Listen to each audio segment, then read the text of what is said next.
দেখুন ভাইরা, কয়লার খনিতে কিভাবে কয়লা তুলে। অনেক কষ্ট করে কয়লা তুলতে হয়, জীবনের রিস্ক নিয়ে। কয়লা তোলা অনেক কষ্ট। দেখেন, আল্লাহ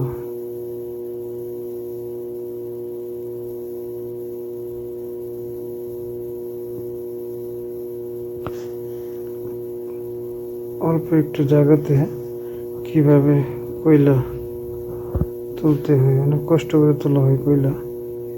অল্পর জন্য বেঁচে গেছে, নাহলে উপরে পড়তো। অনেক বড় একটা কয়লা বের করা হয়েছে।